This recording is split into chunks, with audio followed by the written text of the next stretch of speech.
Toujours bon. Est-ce que je suis le seul ici qui aime louer le Seigneur ou il y a d'autres personnes ce matin avec moi qui aiment louer le Seigneur? Amen. C'est toujours un bon temps, toujours un bon moment. C'est toujours, comme j'aime le dire, c'est pas un interlude, c'est pas un attendant le message, c'est pas en attendant qu'il se passe autre chose. Non, non, non, c'est vraiment un moment où on a l'opportunité, le privilège d'apporter amen, nos louanges vers Dieu, nos prières vers Dieu, de l'honorer, de l'adorer, parce que c'est la raison pour laquelle nous sommes ici ce matin. Et en parlant de ça, mais j'aimerais en profiter pour souhaiter la bienvenue à tous ceux et celles qui peut-être sont avec nous aujourd'hui pour la première fois. Je sais que j'ai des gens, peut-être c'est la deuxième, troisième. On vous souhaite la bienvenue, que ce soit en ligne aussi, si vous vous connectez en ligne avec nous pour la première fois. Donc, Pasteur Ken Mafou, au nom de toute l'Église, je vous souhaite la bienvenue. C'est un plaisir de vous avoir. Pas énormément d'annonces aujourd'hui, mais quand même importantes. Je tiens juste à vous donner un petit, je ne sais même pas comment on dit ça, là, preview, mise à jour. De un, déjà, écoute, il y a plusieurs choses qui s'en viennent qu'on prépare pour cet automne. On s'excuse, il y a eu un peu des choses sur pause. C'est assez compliqué, on va employer ce terme-là, de planifier beaucoup de choses d'avance de ces temps-ci. Et il y a des choses qu'on veut faire dans différentes formules. Donc, je parle par exemple de la réunion de prière qu'on veut ramener là très bientôt. On travaille aussi sur les cours, l'express, les cours bibliques qu'on veut ramener. Et non seulement l'express, mais on est prêt également à faire une deuxième année, c'est-à-dire Express 2, pour ceux et celles qui ont suivi l'Express, le premier. Donc, on a vraiment hâte de ça, puis on va vous expliquer tout ça en précision plus tard, assez bientôt, avec les différentes modalités, mais comme j'ai dit, il faut, de ce temps-ci, là, c'est pas mal au jour le jour, la semaine. Et d'ailleurs, je sais que vous êtes quand même plusieurs à avoir soit communiqué avec nous, ou du moins vous poser la question par rapport au fameux passeport vaccinal. Et pour ceux et celles qui ont vécu sur une autre planète dans la dernière semaine, le passeport vaccinal, à partir de quoi? C'est le premier, c'est mercredi, ça? Va être exigé dans plusieurs lieux, mais pas dans les lieux de culte, okay? Pas dans les églises. Mais on vit quand même une situation particulière, dans le sens que nous sommes une église, un lieu de culte, mais nous nous réunissons dans un cinéma, okay? Dans une salle de cinéma qui, eux, selon la loi, sont obligés, doivent demander le passeport vaccinal.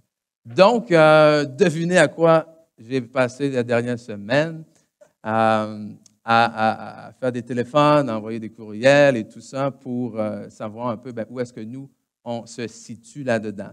Je n'ai pas encore de réponse à 100% précise, j'aimerais vous en donner, mais c'est un peu ce qui se passe en ce moment. Okay? Tout est un peu flou. Et il n'y a pas grand monde qui veut se mouiller, si on peut dire ça comme ça. Mais les quelques réponses que j'ai reçues, par contre, sont beaucoup plus favorables que le contraire. C'est-à-dire, là, juste ce matin même, j'ai reçu un courriel d'un collègue, confrère, pasteur à Sherbrooke qui m'a envoyé certaines informations par rapport à son député qui avait contacté le gouvernement. Et comme quoi, selon le courriel que j'ai lu, là, il n'y aurait pas besoin pour les lieux de culte de demander de passeport vaccinal, même s'ils sont dans une salle qui est louée. Donc, c'est l'information que j'ai à date. Et on va peser, bien sûr, on va s'appuyer là-dessus pour pouvoir avoir cette autorisation-là. Donc, on se met en mode prière, OK? On veut continuer à pouvoir se réunir ici sans passeport. Mais j'ai foi que ça s'en va dans la bonne direction. Et le bon côté de ça aussi, c'est qu'il y a une belle communication avec le propriétaire des lieux aussi, qui lui est quand même favorable. Si le gouvernement, c'est OK, lui est favorable à nous laisser utiliser, ce qui n'est pas le cas pour tout le monde. Okay? Dans le sens que malheureusement, il y a certains. On n'est pas les seuls dans cette situation-là. Okay? Ce n'est pas toutes les églises qui sont propriétaires de leur propre bâtiment, donc plusieurs louent des endroits et il y en a plusieurs que j'ai contactés qui sont un peu dans cette situation-là. Et malheureusement, certains d'entre eux, les propriétaires ne veulent pas. Et je pense que le propriétaire a quand même le dernier mot dans tout ça. Voilà, mais pour ce qui nous concerne, on va croire quelque chose de meilleur. Amen? Donc, c'est vraiment, vraiment là où est-ce qu'on en est. Comme je vous ai dit, j'ai reçu ce courriel-là ce matin. Inquiétez-vous pas, on va vous donner, on va vous donner des nouvelles, c'est sûr, cette semaine, parce que moi, c'est ça, c'est pas mal ce que je fais de ma vie en ce moment. Et de toute façon, on est en train de toute façon de travailler aussi sur des scénarios parce qu'on veut être prêt. Pour le moment, on bénit Dieu, on remercie le Seigneur que les lieux de culte n'ont pas besoin d'exiger le passeport, mais vous savez comme moi, les choses changent vite depuis les dernières années. Hein? Donc, on veut quand même être prêt et pas pris de court.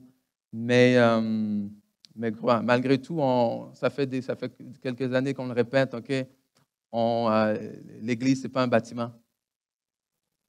Amen? L'Église, ce n'est pas un bâtiment. L'Église, c'est nous. Et je pense qu'on l'a tellement répété dans les dernières années que là, il faut le vivre. Et moi, je suis content d'être ici. Je suis très content si on peut continuer à rester ici. Mais cette semaine, j'ai dit au Seigneur, moi, je suis prêt à aller où ce qu'il faut. Amen? Okay? Je suis prêt à aller où ce qu'il faut. Je suis prêt à faire ce qu'il faut. Ce n'est pas un bâtiment qui va à diriger mon adoration vers le Seigneur. Amen? Ce n'est pas un bâtiment qui va à réglementer ma relation avec Dieu. Okay? Donc, bref, c'est déjà assez long, plus long que je voulais passer là-dessus, mais à suivre. Puis, comme je vous dis, là, je vous tiens au courant. Il n'y a pas d'informations que je vous cache en ce moment. On les a au compte-gouttes, okay? Les infos, mais gloire à Dieu.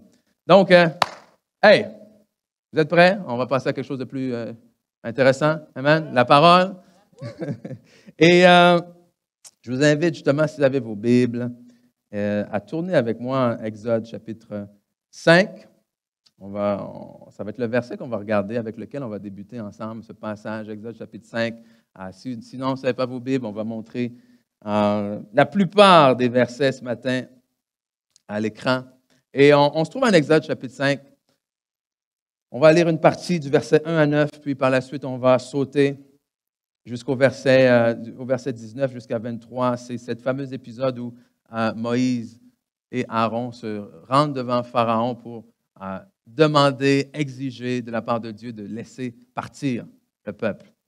Alors, on est là. Exode chapitre 5, verset 1. Moïse et Aaron se rendirent ensuite auprès de Pharaon et lui dirent, « Ainsi parle l'Éternel, le Dieu d'Israël. Laisse aller mon peuple, pour qu'il célèbre au désert une fête en mon honneur. » Pharaon répondit, « Mais qui est l'Éternel, pour que j'obéisse à sa voix en laissant aller Israël? Je ne connais point l'Éternel et je ne laisserai point aller Israël. » Ils dirent, « Mais le Dieu des Hébreux nous est apparu, permets-nous donc de faire 3 journées de marche dans le désert pour offrir des sacrifices à l'Éternel, afin qu'il ne nous frappe pas de la peste de l'épée. » Et le roi d'Égypte leur dit, « Mais Moïse et Aaron, pourquoi détournez-vous le peuple de son ouvrage? Allez à vos travaux. » Pharaon dit, « Voici ce peuple est maintenant nombreux dans le pays, vous le feriez interrompre ses travaux? » Et ce même jour, Pharaon donna cet ordre aux inspecteurs du peuple et aux commissaires, « Vous ne donnerez plus, comme auparavant, de la paille au peuple pour faire des briques. Qu'ils aillent eux-mêmes se ramasser de la paille, vous leur imposerez néanmoins la quantité de briques qu'ils faisaient auparavant. Vous n'en retrancherez rien, car ce ne sont que des paresseux. Voilà pourquoi écrit en disant, allons offrir des sacrifices à notre Dieu, que l'on charge le travail de ces gens qui s'en occupent et ils ne prendront plus garde à ces paroles de mensonge. » Verset 19. Les commissaires des enfants d'Israël virent qu'on les rendait malheureux, en disant, vous ne retrancherez rien de vos briques chaque jour, la tâche du jour. En sortant de chez Pharaon, okay? Donc les représentants, si on veut, du peuple d'Israël qui allait devant Pharaon reviennent au peuple. Ils rencontrèrent Moïse et Aaron qui les attendaient et leur dirent que l'Éternel vous regarde et qu'il juge. Vous nous avez rendus odieux à Pharaon et à ses serviteurs. Vous avez mis une épée dans leurs mains pour nous faire périr. Et c'est surtout le verset 22, verset 23 réaction typique qui m'intéresse ce matin. Moïse retourna vers l'Éternel et dit, « Seigneur, pourquoi as-tu fait du mal à ce peuple? Pourquoi m'as-tu envoyé? Depuis que je suis allé vers Pharaon pour parler en ton nom, il fait du mal à ce peuple et tu n'as point délivré ton peuple. » Bref, Moïse est en train de dire, « Ah, Seigneur, le titre de mon message d'aujourd'hui, ce n'est pas ce que j'avais imaginé. Hein? Ce n'est pas ce que j'avais imaginé, ce n'était pas ce qu'on s'était entendu, ce n'était pas le plan. » Mes enfants sont une source inépuisable d'inspiration et d'anecdotes. Et c'est d'ailleurs un des deux qui m'a inspiré le titre du message aujourd'hui. Parce qu'il n'y a pas si longtemps, cette semaine en fait, on a décidé d'aller faire une petite activité en famille, aller prendre le ponton. Vous savez, vous pouvez prendre un ponton à Drummondville, que ce soit à pied ou en vélo, pour traverser la rivière Saint-François, donc c'est quoi ça? C'est Fradet, ça? Non, c'est pas Fradet, c'est l'autre. Allard, OK? Vous allez à Allard jusqu'à l'aéroport, vous pouvez prendre le ponton là, vous traversez de l'autre côté, il y a un petit parc là, c'est agréable, c'est nouveau, vous pouvez faire ça, c'est génial. Donc, on a décidé de partir là, de prendre les vélos, d'aller faire du vélo jusque là, de prendre le ponton, de traverser tout ça. L'idée est géniale, hein? Dans ta tête, c'est toujours génial. Mais déjà, pas quelques centaines de mètres de fait que, la chaîne de vélo de l'un débarque. Et là, ça faisait déjà quelques jours qu'elle avait de la difficulté avec son vélo. Il fait un peu froid cette journée-là. On pédale le vent dans le face et tout ça. Puis on se dit, bon, mais est-ce qu'on y va? On n'y va pas. Finalement, on rembarque la chaîne. On décide de retourner à la maison. On va y aller en voiture. Mais là, on y va en voiture. Et finalement, il y a des travaux sur le boulevard là. Donc, le détour, là, c'est pas un détour. Le détour, c'est retourne chez toi puis prends un autre chemin. Parce que c'est exactement ce qu'on a fait. Okay? Ça bloque et tu revires de côté et tu retournes finalement exactement d'où tu étais parti pour prendre complètement un autre chemin. Et finalement, mes enfants, finalement, on prend le ponton, on arrive de l'autre côté et écoute, c'est tellement rare, mais on arrive au parc et il n'y a personne. Je vous dis là, personne au parc. Et tu te dis, mais génial, on a tout le parc pour nous, mais d'un côté, il manque un peu d'ambiance. Okay? Parce qu'on est tout seul, puis les deux gars, ils veulent voir d'autres mondes. Je pense que passer l'été ensemble, ils sont un peu tannés. Ils veulent voir d'autres personnes. Et mon fils me dit, tu sais, j'aime pas ça quand il y a trop de monde. Mais quand il n'y a personne, il faut qu'il y ait un peu de monde. Là, je dis, ben écoute. Fait que finalement, on joue un peu, puis il dit, ah là, quand est-ce qu'on s'en va? Il dit, quand vous êtes prêts, on est prêts. Ben, go, on retourne à la maison. Et finalement, on retourne à la maison. Et mon fils me dit exactement ça. Il dit, ouais, mais papa, il dit, tu sais, c'est pas vraiment ce que j'avais imaginé. Je dis, ouais. Et là, j'ai dit, ouais, c'est exactement mon message de dimanche.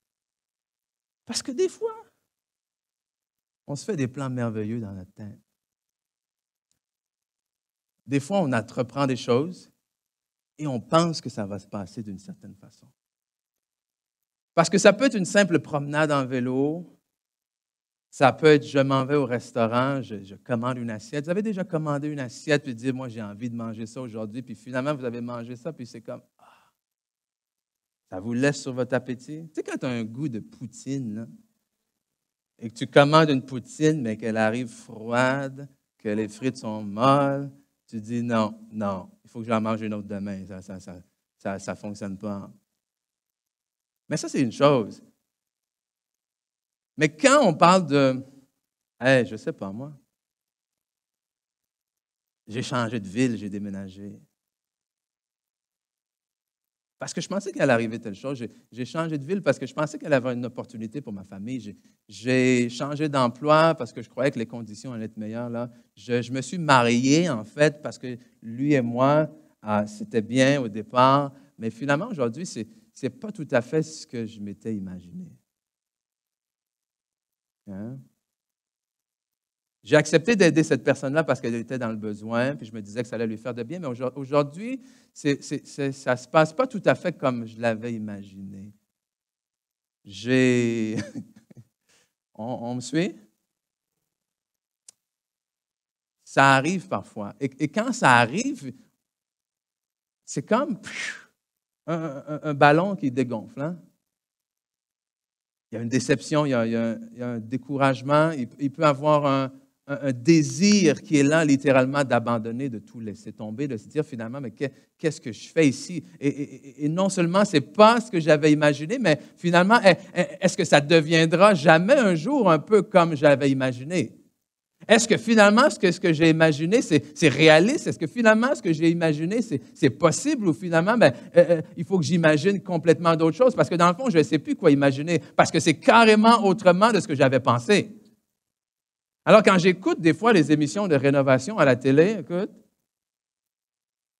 et qu'à la fin, au dévoilement, et j'entends quelqu'un dire « Wow, c'est merveilleux, c'est exactement ce que j'avais imaginé. » Sérieusement? Sérieusement? Mais en même temps, tu te dis, quand est-ce que dans la vie, c'est exactement ce qu'on avait imaginé? Okay? Ça peut se rapprocher. Alors, mon désir aujourd'hui pour vous, c'est de faire de nous éviter de tout laisser tomber, de changer le plan au complet, tout simplement parce qu'il y a une étape de cette route-là qui n'est pas comme tu avais imaginé. Tout simplement parce que tu ne pensais pas qu'il allait y avoir de la construction là. Tout simplement parce que tu ne pensais pas qu'il fallait que tu fasses un détour ici. Toi, tu t'attendais à faire une route géniale, tout droit, sans interruption. Mais là, oups, il arrive quelque chose en chemin que tu n'avais pas prévu. Donc, est-ce qu'à chaque fois que tu es obligé de changer complètement ta destination? Non. Parce que si on regarde Moïse ici, là, déjà Moïse, il ne voulait pas y aller devant Pharaon. Moïse, écoute, Dieu dit littéralement à Moïse, tu sais le pays d'où tu t'es sauvé il y a 40 ans? Tu sais la famille qui t'a adopté, hein? Parce que Moïse, lorsque Pharaon a grandi, est né hébreu, mais lorsque Pharaon a donné l'ordre de tuer tous les garçons qui étaient mis au monde, pourquoi? Parce que Pharaon avait peur que les Hébreux deviennent de plus en plus nombreux en Égypte, puis qu'un jour, si l'Égypte s'en allait en guerre, les Hébreux étaient assez nombreux pour pouvoir se retourner contre l'Égypte et faire alliance avec l'autre peuple. Donc, Pharaon a dit, non, jamais, ça ne se passera pas. Qu'est-ce qu'on va faire? On va les empêcher de se multiplier, donc, on va tuer tous les garçons. Mais Moïse, lui, a été secouru, a été ramené dans la maison de la fille de Pharaon et a été élevé là. Jusqu'au jour où il voit un Hébreu, un de ses frères, qui est maltraité. Moïse veut le défendre, se retrouve à tuer l'Égyptien. Oups, la nouvelle se répand. Alors il se sauve pendant 40 ans. Et 40 ans plus tard, l'épisode du buisson ardent, il rencontre Dieu et Dieu lui dit, le pays que tu t'es sauvé, je veux que tu y retournes. Je veux que tu retournes dans la maison où tu as grandi. Hein? Ce que tu as fui pendant 40 ans, maintenant, je veux que tu l'affrontes. Et je veux que tu ailles voir l'homme le plus puissant du monde, peut-être à cette époque.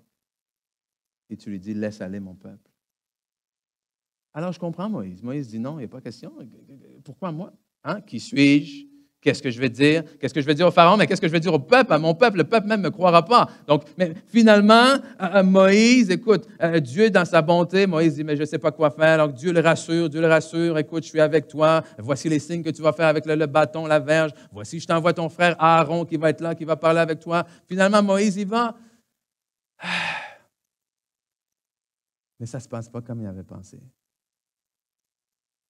Et il a tellement une réaction typique. J'aime la Bible. J'aime la Bible pourquoi? Parce que dans une époque où les gens aujourd'hui mettent tellement en question non seulement Dieu, mais également ce qui est écrit dedans, j'aime la parole pour plusieurs raisons. Et une de ces raisons, c'est quoi? C'est que ça serait facile de parler de Dieu, de raconter une histoire, puis de juste garder les beaux côtés. Amen? Mais j'aime comment la Bible nous expose tout, même les failles et les faiblesses de ces personnages. Hein? Et ici, on voit un Moïse qui expose les failles et les faiblesses que tellement d'entre nous, nous avons lorsque nous faisons face à quelque chose de beaucoup trop grand pour nous, quelque chose qu'on ne comprend pas. Puis il dit, si je paraphrase ce que Moïse dit ici, Moïse il dit, « Seigneur, je t'ai obéi. Seigneur, je t'ai cru. Mais ça ne s'est pas passé comme tu m'avais dit. » Ça vous est déjà arrivé, ça? Croire en Dieu pour quelque chose et ça ne semble pas arriver. J'ai fait exactement ce que... Je suis allé vers Pharaon pour parler en ton nom. Qu'est-ce qui s'est passé? Il a fait du mal au peuple. Et toi, tu n'as pas délivré le peuple. Tu n'as pas fait ce que tu m'avais dit que tu allais faire. Ce n'est pas fait. Ça ne s'est pas passé comme je pensais que ça allait se passer. Et combien de fois ça nous arrive? Seigneur, j'ai prié. Comme c'est écrit dans ta parole, j'ai prié. Pourtant, il semble que ça ne s'est pas arrivé. Seigneur, j'ai cru, j'ai aimé, j'ai fait confiance. Et pourtant, il m'a blessé. Elle m'a blessé. Seigneur, j'ai pardonné. Et voici finalement ce qu'ils ont dit dans mon dos. Voici comment ils ont essayé de me poignarder. Et là, on se retrouve à se poser la question,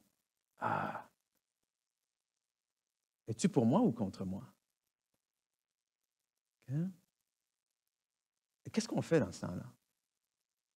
Qu'est-ce qu'on fait quand les circonstances, quand les situations nous amènent là où on n'avait pas imaginé? La première des choses que je veux voir avec vous aujourd'hui, ce que je crois qu'il est important de faire, c'est de nous accrocher à ce que l'on sait. Okay? Accrochez-vous, à ce que vous savez. Qu'est-ce que ça veut dire, ça?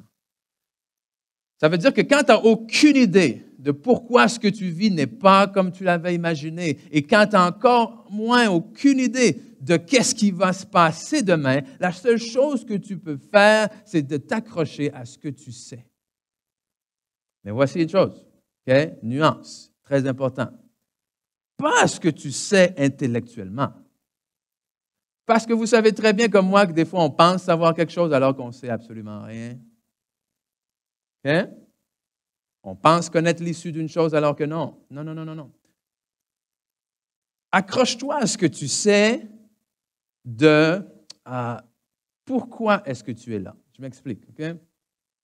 Souvent, quand les gens me parlent et me partagent certains projets et viennent vers moi pour demander des conseils pour certaines directions, une des questions que je pose souvent, presque tout le temps, c'est pourquoi? Pourquoi tu veux aller là? Pourquoi tu veux faire ci? Pourquoi tu choisis cette décision-là? Pourquoi? Qu'est-ce qui te motive? Et pourquoi est-ce que je pose la question pourquoi? Parce que inévitablement, OK, soulignez ce mot-là, inévitablement, en cours de route, il va se passer quelque chose que vous n'aurez pas prévu. Il va se passer quelque chose que vous n'aurez pas attendu. Alors, en cours de route, alors que vous allez rencontrer cet obstacle-là, vous allez devoir savoir pourquoi est-ce que je suis sur cette route-là. Pourquoi est-ce que j'ai pris la route? Pourquoi? Vers où est-ce que je m'en vais? Parce que si vous ne savez pas vers où est-ce que je m'en vais, le problème, c'est que vous allez rencontrer un détour. Alors, au lieu de chercher d'autres rues pour vous rendre où est-ce que vous êtes supposé d'aller, le détour va finir par être quelque chose qui vous fait carrément changer de destination. Alors, au lieu de vivre des vies que j'appelle intentionnelles, on a trop de gens aujourd'hui qui vivent des vies en lançant des dés. Si les dés me sont favorables, j'irai là. Sinon, j'irai à gauche. Et lorsque tu n'as pas de pourquoi et que les choses ne sont pas comme tu les avais imaginées, alors ça devient difficile justement d'imaginer une meilleure issue.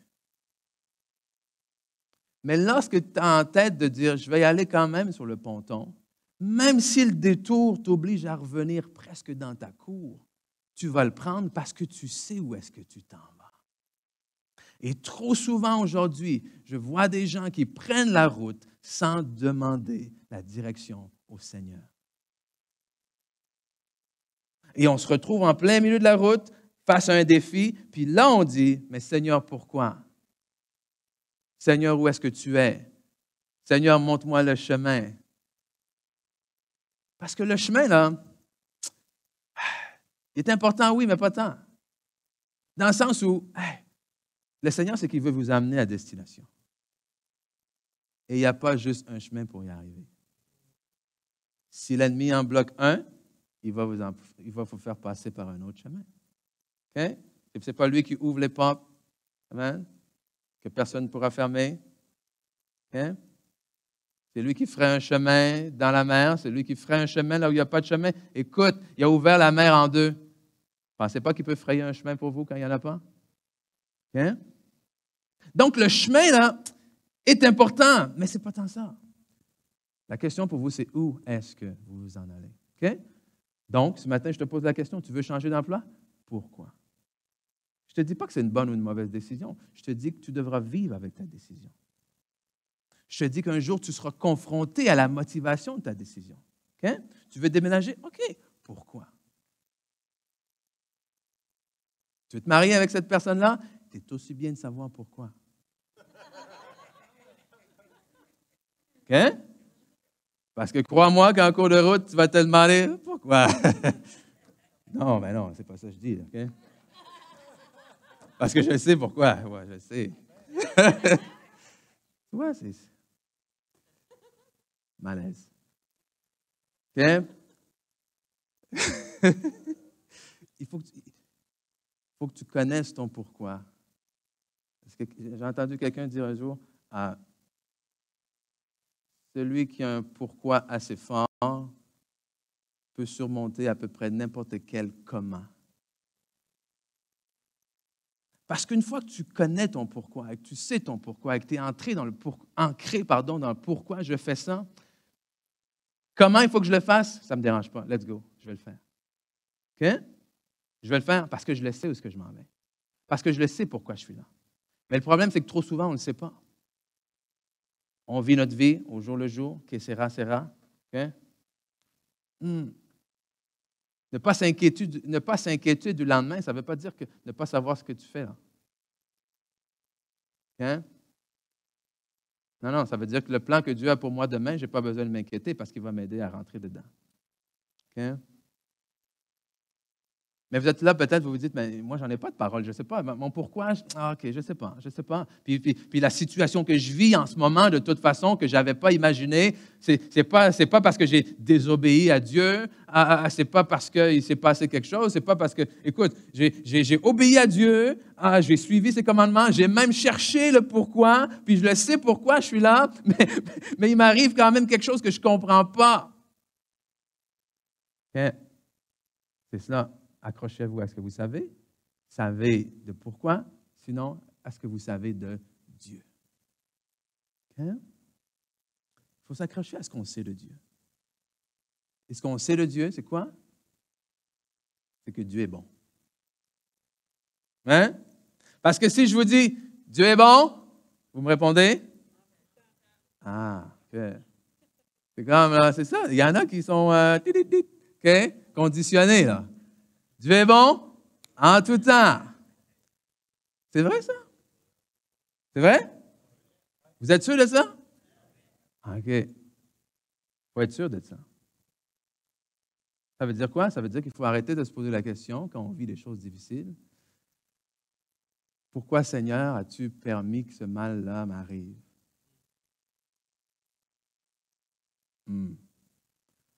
Pourquoi, Seigneur, as-tu fait en sorte que telle chose-là m'arrive? Non. Dieu est bon. Jésus-Christ est venu pourquoi? Pour le mot m'échappe, éliminer, effacer, éradiquer, je vais le trouver, les œuvres du diable, OK? Éliminer les œuvres du diable, éliminer les œuvres du malin. Okay? Donc, Dieu est bon. Et Dieu est bon en tout temps. Et parce qu'il est bon, tout ce qu'il fait est bon. Okay? Donc, quand vous vivez dans des circonstances, dans des situations difficiles, vous devez vous accrocher au fait que Dieu est bon. Mais non seulement Dieu est bon, mais il est quoi? Il est fidèle. Hein? Dieu est bon, Dieu est fidèle. Ce n'est pas ce que j'avais imaginé, mais je sais une chose, Dieu est bon, Dieu est fidèle. Dieu est avec moi, Dieu ne m'abandonnera jamais, c'est ce qu'il a promis. Okay? Jamais je vous délaisserai, jamais je vous abandonnerai. Donc Dieu est bon, Dieu est fidèle, Dieu m'accompagne. Dieu est tout-puissant. Amen? Hein? C'est ces choses-là qu'il faut s'accrocher. Et si c'est trop difficile de s'accrocher après ça, parce que des fois, on a beau se répéter ces choses-là, on se dit la vérité. On a beau dire, Dieu est bon en tout temps. Il a mis ce chant de louange en moi. Hein? Mais ça ne nous tente pas toujours de la chanter. Hein? OK? C'est juste moi? OK? Et tellement que quand il y a quelqu'un de bien intentionné qui vient vers toi puis qui essaie de t'encourager puis qui dit « Hey, relax, Dieu est bon. »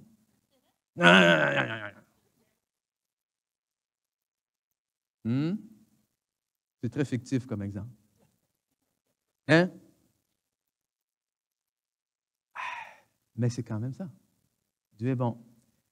Et si c'est trop difficile dans notre tête des fois, c'est là où, deuxièmement, pour moi, ce n'est pas seulement s'accrocher à ce qu'on sait, parce que aussi fort que ce qu'on sait est bon, aussi fort que le fait de savoir que Dieu est bon, que Dieu est fidèle, que Dieu est amour, okay? Que Dieu est miséricorde, que Dieu est celui qui guérit, que Dieu est celui qui pourvoit. Amen?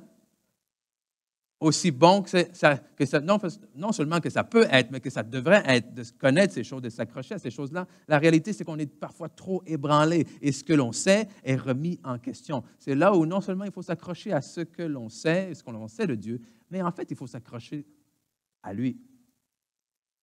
Okay? Et c'est là que je dis, accrochez-vous à celui qui sait toutes choses. Donc, accrochez-vous d'abord à ce que vous savez à propos de Dieu. Mais ultimement, accrochez-vous à celui qui sait toutes choses. Parce que c'est peut-être pas comme tu l'avais imaginé. Parce que tu n'as peut-être aucune idée de ce qui va se passer demain et après-demain. Mais lui, il sait toutes choses. Et celui qui sait toutes choses est avec toi. Celui qui sait toutes choses est fidèle. Celui qui sait toutes choses est bon. Celui qui sait toutes choses, sa main n'est pas trop courte pour sauver.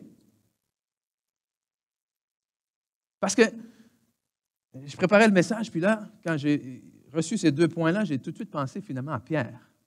Vous savez, Pierre, dans l'épisode où est-ce qu'il a marché sur l'eau, mais que là, les disciples sont sur l'eau, il y a une tempête qui fait rage, et là, les disciples voient quelqu'un ou quelque chose, une ombre, peu importe, qui s'approche du bateau, et ils sont effrayés parce qu'ils pensent que c'est un fantôme. Mais Jésus s'approche, et dit « Hey, pas peur, c'est moi. » Et là, Pierre dit quoi? Mais il dit, si c'est toi, ordonne que je vienne vers toi. Okay? Et là, Jésus lui dit quoi? Jésus lui dit, viens. Alors, Pierre sort de la barque et commence à marcher sur l'eau. Et la Bible nous dit que, mais les vents continuent à souffler encore, et l'eau et tout, la tempête est là. Donc, Pierre commence à voir que le vent souffle et il s'enfonce. Et alors qu'il s'enfonce, il crie, Seigneur, secours-moi. Jésus prend par la main et ils retournent dans la barque ensemble. OK? Voici ce que j'ai réalisé. Pierre, évidemment par la foi, mais est sorti de la barque grâce à ce qu'il savait de Dieu. Grâce à ce qu'il savait de Jésus. Qu'est-ce que je veux dire? C'est que Pierre a dit à Jésus, si c'est toi, ordonne que je vienne vers toi. Ça veut dire quoi? Ça veut dire que Pierre, quelque part, savait que c'est quelque chose que Jésus était en mesure de faire. Amen? OK? Je ne pense pas que, mettons, c'est Philippe qui est sur l'eau, puis il dit, Philippe, si c'est toi, ordonne que je vienne. Parce que des gens, j'ai de la misère à croire que c'est peut-être Philippe ou Thomas qui marche sur l'eau, là. OK? Mais c'est Jésus qui marche sur l'eau. Et si Jésus me dit, viens, ça veut dire que je peux venir. C'est ce qu'il savait de Jésus. Mais ce qu'il savait de son maître a été ébranlé par la situation dans laquelle il se trouvait. On sait que Dieu guérit. Oh, mais quand tu es dans les douleurs,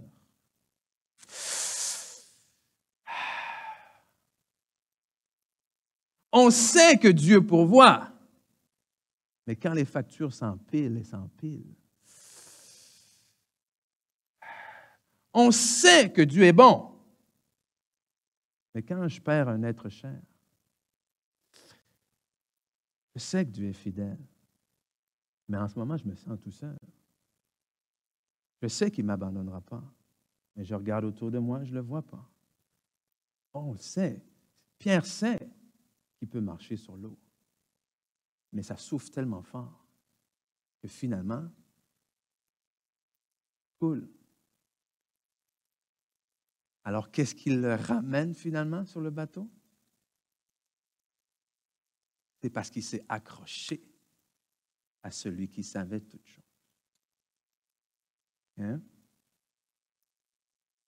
C'est avec Jésus, accroché à lui et avec lui, qu'il a pu retourner sur la barque. Alors, la foi, c'est bien. Ben, la foi, c'est ici, pardon. Mais s'accrocher à ce que l'on sait, c'est bien. Okay? Se répéter les choses qu'on sait à propos de Dieu, c'est très bien et il faut continuer à le faire. Mais ultimement, quand vous êtes un peu perdu, là, vous vous accrochez littéralement à lui. Okay? C'est la communion avec lui. Jésus dit lui-même, la vie éternelle, c'est quoi? La vie éternelle, c'est qu'il te connaisse. Et le mot connaître ici, la signification, c'est la relation. C'est une relation intime. La vie éternelle, c'est d'avoir une relation intime avec le Seigneur. La seule chose qui peut nous sauver des intempéries, des tempêtes, la seule chose qui peut nous sauver de ne pas faire une dépression dans une saison de « c'est pas ce que j'avais imaginé », c'est de rester accroché à lui. Okay? Parce que lui sait de quoi sera fait demain. Amen. Et j'aimerais lire avec vous un passage que plusieurs aussi connaissent en Philippiens 4,13, qui nous dit « Je peux tout par celui qui me fortifie ». Mais on va lire à partir du verset 10, Philippiens 4, 10 à 13, version Semeur. Excusez-moi. C'est l'apôtre Paul qui parle ici, qui dit « Je me réjouis comme d'une grâce venant du Seigneur en voyant que votre intérêt pour moi a pu finalement porter de nouveaux fruits. Car cette sollicitude à mon égard, vous l'éprouviez toujours, mais vous n'aviez pas eu l'occasion de la manifester. Ce n'est pas le besoin verset 11. Ce n'est pas le besoin qui me fait parler ainsi. Car j'ai appris en toutes circonstances à être content, me contenter, avec ce que j'ai. Je sais vivre dans le dénuement et je sais aussi vivre dans l'abondance. C'est le secret que j'ai appris. Vous voulez avoir un secret? Paul est en train de dire, c'est quoi le secret? C'est le secret que j'ai appris. M'accommoder à toutes les situations et toutes les circonstances, que je sois rassasié ou que j'ai faim, que je connaisse l'abondance ou que je sois dans le besoin, je peux tout grâce à celui qui me fortifie. Okay? Et ici, c'est un « je peux tout » principalement dans le sens qu'avec le Seigneur, nous sommes plus que vainqueurs. OK? Donc oui, nous pouvons toutes choses. Nous pouvons accomplir toutes choses. Nous pouvons faire toutes choses. Mais ici, c'est davantage dans le sens où je peux surmonter toutes choses. Amen? Je peux endurer toutes choses. Parce que le problème, souvent, c'est ça. La patience, la persévérance, on ne l'a pas. Okay? Et parce que ce que Paul leur dit, il les remercie d'avoir bien voulu l'aider en lui envoyant des dons, hein? En pourvoyant financièrement pour certaines de ses dépenses. Donc, il leur écrit une lettre, et dans la lettre, il leur dit, je vous remercie, mais il dit, hey, ne vous méprenez pas. Je ne suis pas en train de vous remercier ici parce que j'étais dans la détresse, puis que si vous ne m'en aviez pas envoyé, là, ça serait fini pour moi. Non. Parce que je veux que vous compreniez que cet argent-là soit arrivé ou pas, j'aurais été content. j'aurais été capable de surmonter. Parce que j'ai faim ou non, je suis capable de traverser. Que je sois dans l'abondance ou non, je suis capable de traverser. Et c'est là que je me pose la question, est-ce que notre foi dépend toujours seulement de ce que nous avons? Est-ce que notre foi en Dieu dépend seulement toujours du dénouement? Parce que vous savez qu'on n'a pas besoin de foi quand tout va bien. Dans le sens qu'on l'a, la foi, c'est génial, mais notre foi, on se dit la vérité. Okay? On est appelé à vivre par la foi, mais notre foi, elle est mise à l'épreuve quand? Quand justement les circonstances naturelles que l'on vit semblent vouloir aller à l'encontre de ce que Dieu nous promet. Amen? C'est ça la foi. Quand Paul exhorte Timothée de combattre le bon combat de la foi, c'est ça. C'est de continuer toujours à croire à ce que Dieu dit et à ce que Dieu est, malgré ce que je traverse. Alors, ce que Paul nous dit ici, c'est que je sois dans le dénuement ou non, que j'ai faim ou que je sois rassasié, Dieu est bon. Il est fidèle. Il sait toutes choses. Que mon compte de banque soit plein ou non, Dieu est bon. Il est fidèle. Je sais en qui j'ai cru. Je suis capable de tout endurer. Passeport vaccinal ou non, Dieu est bon. Amen? Il sait toutes choses. Il est fidèle. Okay? Qu'on puisse rester au cinéma ou non, Dieu est bon. Il est fidèle. Il connaît toutes choses. Amen? Et il ne m'abandonne pas. Et je parlais avec quelqu'un dernièrement qui vient d'un autre pays et qui, ça fait pas très longtemps qu'ils sont au Québec et tout. Et il me parlait comment les gens avaient la foi. Okay? À quel point les gens allaient à l'église et tout ça. Puis il m'expliquait, il dit, écoute, d'où je viens, il y a comme deux classes sociales. Il y a les très nantis, les très riches et ici. Tu comprends? Il dit, quand tu es ici, il dit, tu n'as rien. Tu n'as pas le choix de t'accrocher à Dieu.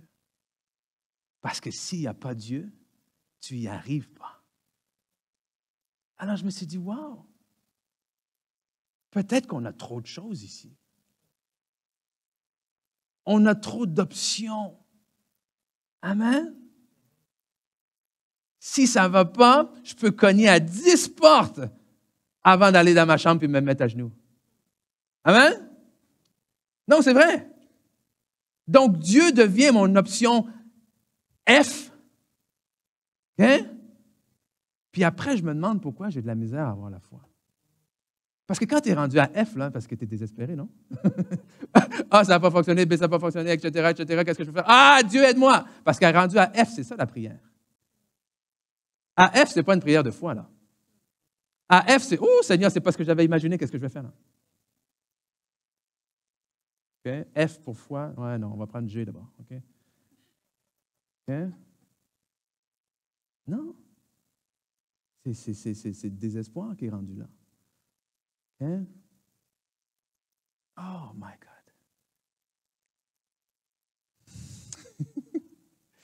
OK.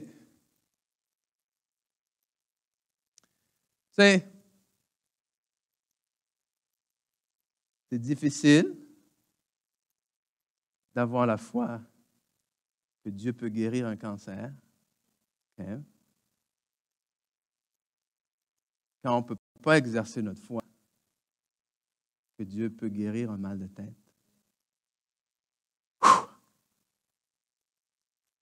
Hein?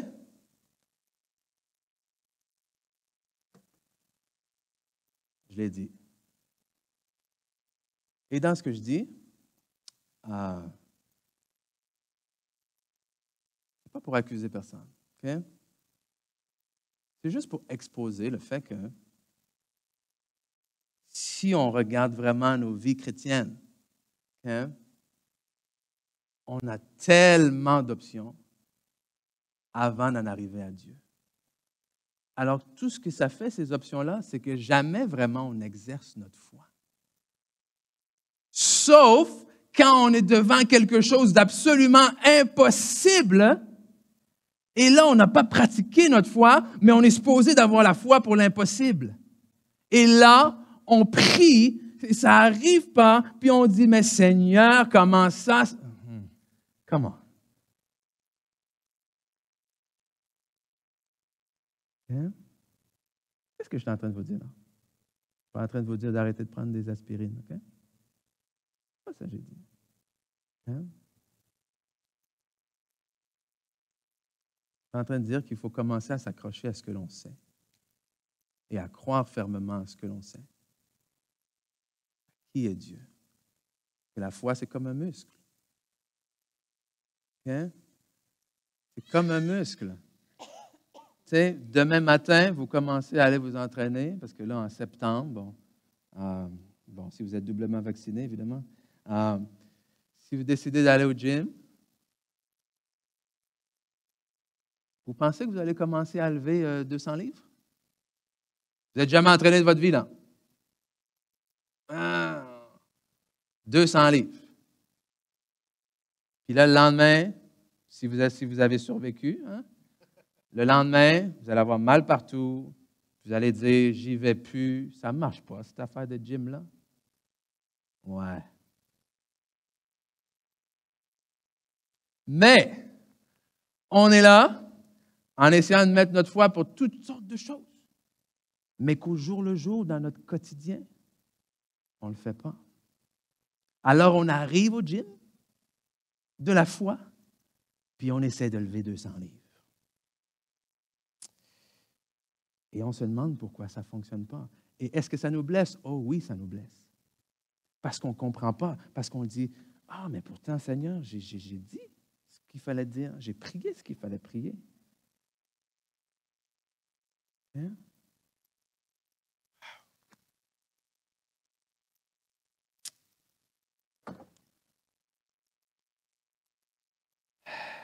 Je peux tout par celui qui me fortifie.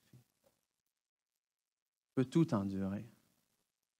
Ce que je veux vous dire, c'est qu'on est plus fort que ça. Okay? En tant qu'enfant de Dieu, là, on est plus fort que ça. Ça, c'est quoi ça? Ça, c'est peu importe le nom que vous voulez donner. Okay? Vous êtes plus fort que ça. Pourquoi? Parce que celui qui est en vous est plus fort que ça. À cause de ça, juste à cause de ça.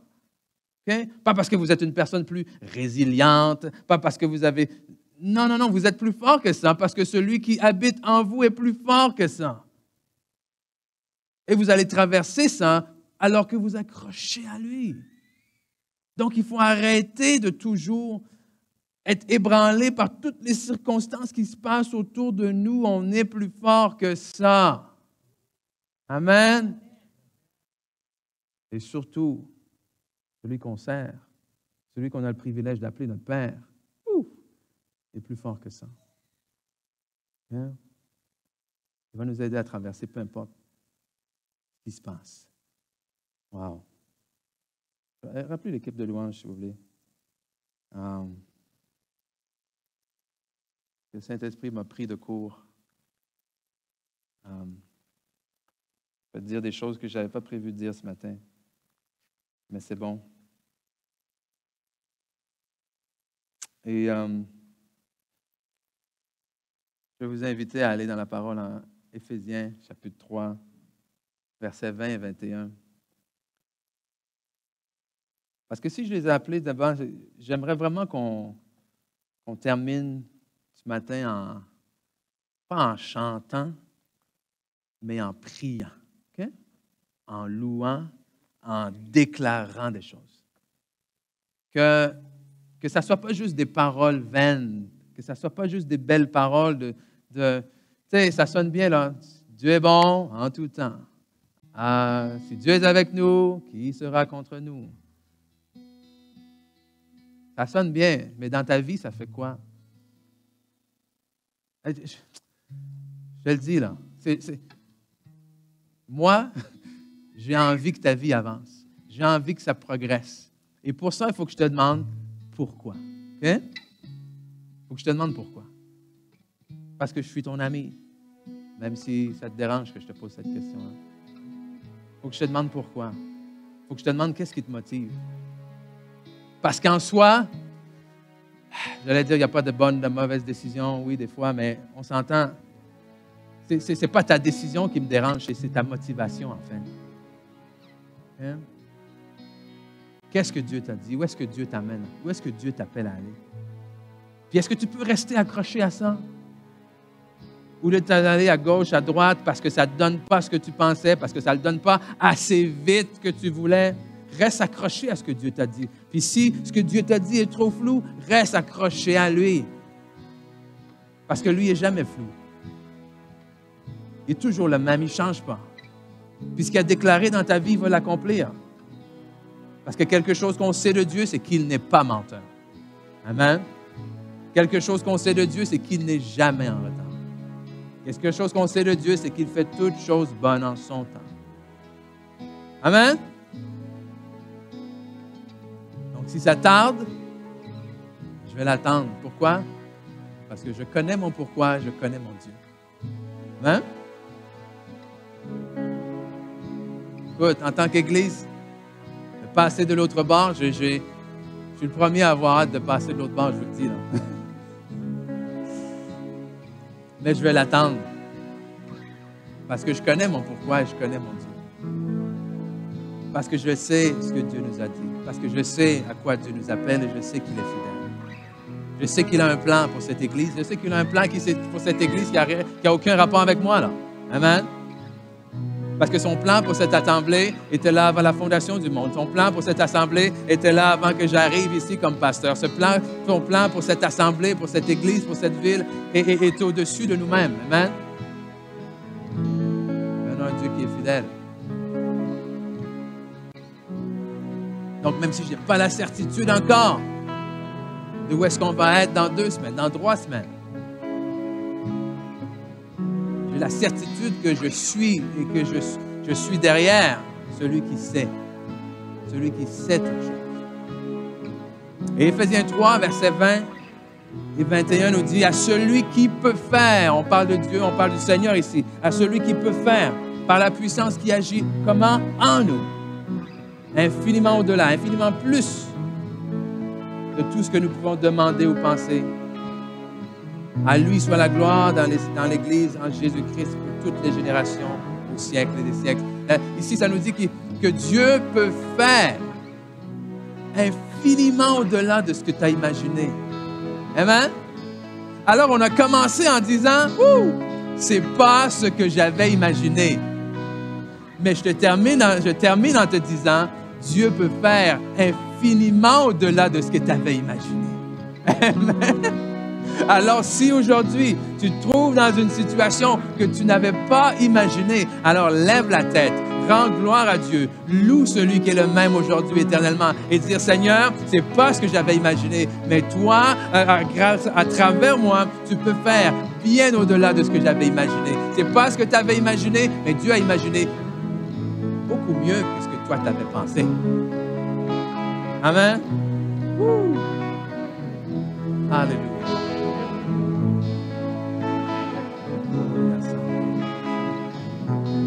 Oh, donc merci Seigneur. Merci Seigneur que tu ne te limites pas à nos limitations.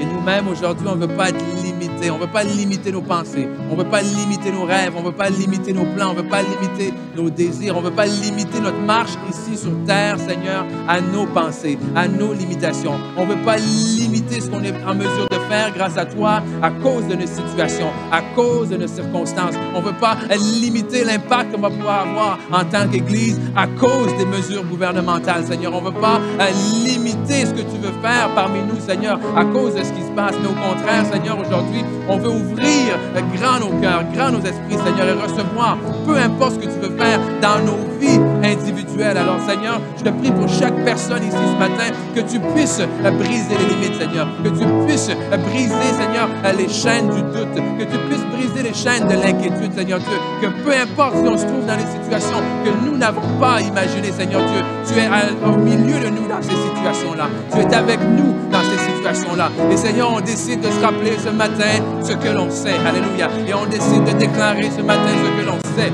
Et on sait que tu es bon.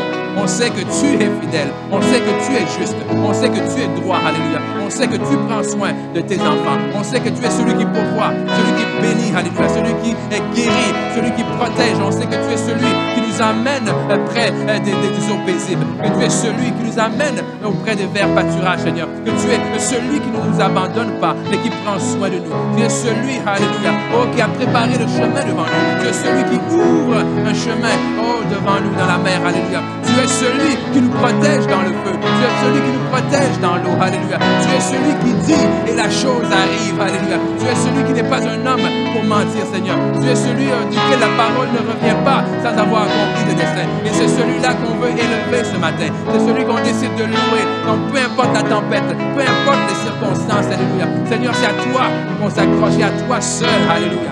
Oh, merci, Seigneur. Oh, sois glorifié, sois élevé, Seigneur. Alléluia, alléluia, alléluia. Oh, merci, Seigneur. Oh, tu es glorieux, Seigneur. Alléluia. Oh, alléluia. Oh, déclarez-le dans vos propres vies ce matin. Alléluia. Déclarez-le dans vos propres vies ce matin. Alléluia. Oh, merci, Seigneur. Merci pour ta fidélité. Oh, peu importe, même si je ne vois pas, je te vois, toi. Alléluia. Oh, même si je ne comprends pas, oh, je m'accroche à toi. Alléluia. Oh, même si ça tarde, oh, je l'attendrai. Oh, merci, Seigneur. Oh, parce que toi, tu ne tardes jamais. Tu ne sommeilles ni ne dors. Alléluia. Tu ne sommeilles ni ne dors. Tu es toujours à l'œuvre, Seigneur. Tu travailles constamment, Seigneur. Oh, donc, merci. Merci, Seigneur, que nous allons récolter. Nous allons récolter, Seigneur. Oh, les fruits de tes promesses. Alléluia. Oh, tu es glorieux, Seigneur. Nul n'est comparable à toi. Tu n'es pas un homme pour mentir, un fils de l'homme pour te repentir. Oh, ce que tu dis, Seigneur, tu es plus que capable de l'accomplir. Oh, gloire à toi, Seigneur. Oh, alléluia, Seigneur. Oh, merci pour ta fidélité, Papa. Oh, regardez, Seigneur. Alléluia, alléluia. Merci, Seigneur. Oh, merci, Seigneur. Oh, je mets ma foi en toi. Oh, alléluia. On chasse le doute, on chasse l'incrédulité, on chasse, Seigneur, l'inquiétude. Et on relâche la paix ce matin. On relâche la paix, la joie dans ton Saint-Esprit. La paix, la joie dans ton Saint-Esprit. La paix, la joie dans son Saint-Esprit. Alléluia. Et en toi, nous pouvons toutes choses. Alléluia. Sans toi, Seigneur, nous ne pouvons rien. Mais avec toi, oh, avec toi, rien n'est impossible. Avec toi, rien n'est impossible. Et on l'a dit, il faut s'accrocher à ce qu'on sait de Dieu. Et ce qu'on sait, c'est que rien n'est impossible à Dieu. Ce qu'on sait, c'est que tout est possible à celui qui croit. Pourquoi on le sait? Parce que c'est écrit ici. Alors il faut vivre maintenant nos vies en accord avec ce que l'on sait. Il faut vivre nos vies avec le Seigneur comme si, oui, Dieu était bon à tous les jours. Comme si, oui, Dieu était fidèle à tous les jours. Amen. Comme si, oui, tout est possible à celui qui croit à tous les jours. Comme si, oui, rien n'est impossible à Dieu à tous les jours. Oh, hallelujah. Vous savez, quand on a chanté tout à l'heure, « Bénis Dieu, mon âme », c'est tellement bon. Pourquoi? Parce que c'est justement, wow, David qui, au milieu des circonstances, comme on a si bien dit tout à l'heure, donne cet ordre-là à son âme de bénir l'Éternel, de louer Dieu, de l'honorer. Et c'est ce que je veux qu'on fasse aujourd'hui en terminant. Amen. J'aimerais qu'on chante ce chant-là ensemble ce matin, puis qu'on, d'une certaine manière, on s'ordonne nous-mêmes. Amen. De dire, hey, ça ne me dérange pas ce qui se passe dans ta vie, mais tu vas louer Dieu. Mets tes inquiétudes de côté pour un instant, dis merci au Seigneur. Parce que tu saches quoi faire ou que tu ne saches pas quoi faire, Dieu est digne d'être loué. Que tu sois dans l'abondance ou dans le manque, Dieu est digne d'être loué. Que tu sois dans la joie ou qu'en ce moment tu te sens triste, Dieu est digne d'être loué. Et on n'est pas dirigé par nos émotions, on n'est pas dirigé par nos sentiments. On est dirigé par la foi, on est dirigé par l'Esprit de Dieu. Et aujourd'hui, aussi difficile que ça peut être dans vos vies en ce moment, je ne sais pas la situation que vous vivez. Peut-être c'est très difficile pour vous à ce moment de dire Dieu est bon. Pourquoi? Parce que tous les vents autour de vous vous disent le contraire. Vous disent, mais si Dieu est bon, pourquoi? Alors par la foi, hein? Par la foi, aujourd'hui, vous allez dire à quel point Dieu est bon. Par la foi, aujourd'hui, vous allez dire à votre corps, esprit, âme et corps, votre être tout entier de louer Dieu, de le bénir. Amen. C'est ce qu'on va faire. C'est ce qu'on va faire. Alléluia.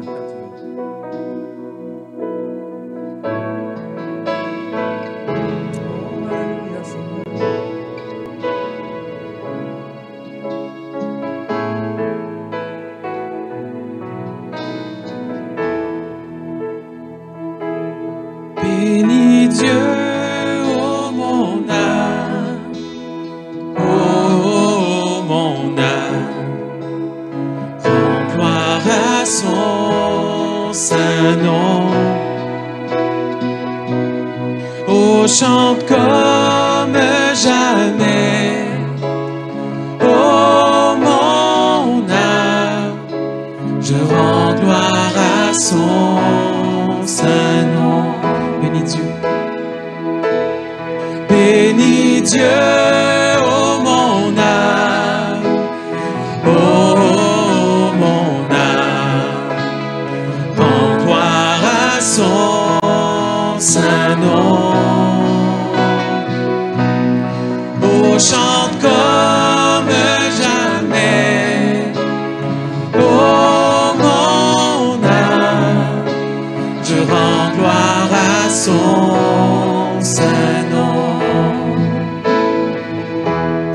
Bénis Dieu, ô mon âme, ô mon âme, rends gloire à son saint nom. Je chante comme jamais, ô mon âme, je rends gloire à son saint nom. Je rends gloire à son saint nom. Je rends gloire à son saint nom. Je rends gloire. Je rends gloire à son saint nom. Je rends gloire à son saint nom. Bénis Dieu, ô mon âme, ô mon âme, rends gloire à son saint nom. Oh, chante comme jamais, ô mon âme, je rends gloire à son saint nom.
j'aimerais déjà avoir toutes les réponses pour ma propre vie. Hein?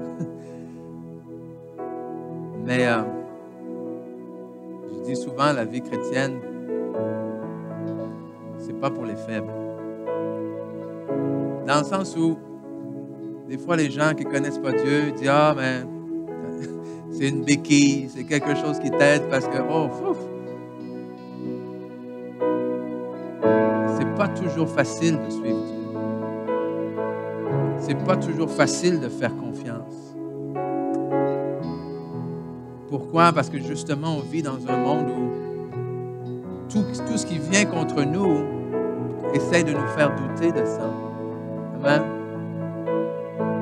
C'est là que je dis, il faut rester fort. C'est pas fait pour les faibles. C'est tellement plus facile d'abandonner. C'est tellement plus facile d'abandonner. Mais je prie pour vous que nous ne sommes pas de ceux qui abandonnons. Amen. Mais au contraire, que nous sommes de ceux qui allons rester accrochés à celui qui sait, à celui qui est. Quand Moïse a demandé à Dieu, mais qu'est-ce que je vais dire au peuple? Qui m'envoie? Il a dit, dis-leur que je suis, t'a envoyé. Amen. Et c'est ça, je suis. Celui qui est avec nous. Celui qui est toute chose, celui qui sait toute chose et celui qui peut toute chose. Donc, ma prière vraiment ce matin, c'est que vous puissiez aller dans la paix, dans la joie du Saint-Esprit. Et juste avant de vous laisser aller, comme on fait souvent, je veux laisser l'opportunité à ceux et celles qui ce matin, soit vous êtes éloignés du Seigneur, soit vous n'avez jamais vraiment pris la décision de dire oui, je crois en Dieu, je crois en Jésus-Christ, je veux lui donner ma vie, je veux le servir aujourd'hui. La Bible dit que celui qui croit en lui, le Seigneur pardonne nos péchés, on reçoit la vie éternelle. Si c'est vous ce matin, vous voulez recevoir cette vie-là éternelle, vous voulez tout simplement refaire votre engagement avec le Seigneur, j'aimerais prier pour vous ce matin. Donc, simplement, juste à 3, juste levez la main si c'est vous ce matin. 1, 2, 3. Okay. Je sais, vous êtes là ce matin. Amen. Je vois des mains levées. Alléluia. Gloire à Dieu. Amen, amen. Donc, que ce soit que vous ayez levé la main, que vous soyez là, que vous avez déjà un engagement vers le Seigneur. J'aime qu'on prie ensemble. J'aime qu'on accompagne ceux qui ont fait ce pas de foi-là. Et on va faire cette prière-là ensemble, si vous voulez bien, avant de se laisser.